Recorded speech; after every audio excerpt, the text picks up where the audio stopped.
going to take you through a little tutorial here of how we do it on the Ultimate 20. John Lee's driving, Tim Porter, and myself, Steve Shaw. There's a third crew.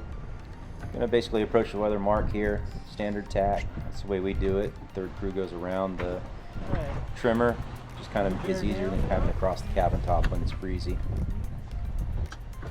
So here we're going to approach. I've undone the tack line and the halyard, just that way I can fluff them out of the cockpit here. So that's the tack and the head, just so that way nothing gets hung up on the edge of the coaming there. Tim has already pulled the pole out because now we are in the active setting. I've gone ahead and pulled the spinnaker halyard up. You can see here it's like literally 4 to 5 seconds. Nice big arm pulls. You got all the leverage in the world. Staying on the high side the whole time.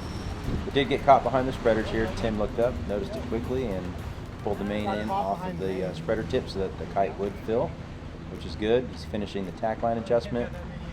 If you notice, the sheet was preset, so he doesn't have to go down and get it immediately. Kite's flogging. It makes a big difference. So now I've reached over and grabbed the spinnaker halyard, and now I'm just flaking it into the spinnaker bag from the tail. And so that way what's going to happen is I'm going to go ahead and place in the aft cleat there, and then come forward, pop it out of the forward cleat, and now you're basically ready to douse. So now we'll look at it in slow motion here. You can see here I've reached in, it's still weight on the high side, pulled the tack and the head out of the bag. Couple of arms on the tack there just to get it out to the shroud base, so that way as Tim pulls the pole out, it's not going to keep him restricted. The tack is in his hand. As you can see here, I'm pulling straight from the mast base through the cleat, which is a really big help. Kite goes up.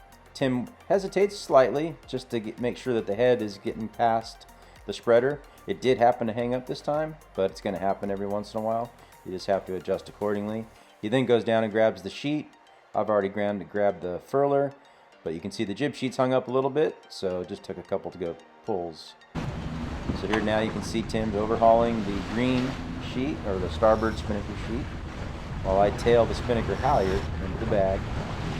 And once again, I'll lock it in place in the aft cleat, just like that, and then reach forward and simply pop it out of the forward cleat. Sometimes you don't need to. Sometimes it'll pop out of that forward cleat on its own, which is a benefit, but if not, just go ahead and pop it out. So here we've gone down the leg, getting ready to jibe. You can see here Tim's taking the slack out of the starboard spinnaker sheet. I've shifted my weight across the front of the mast. Here we go, overhaul a couple times, and then boom, leech. Never wraps around the luff. Main's a nice late jibe, funnels the air all the way to the kite so it fills cleanly, and then we can hike the boat flat to accelerate away. Now we'll look at it in slow motion here coming up, and you'll notice big thing here is that my weight is now turning the boat.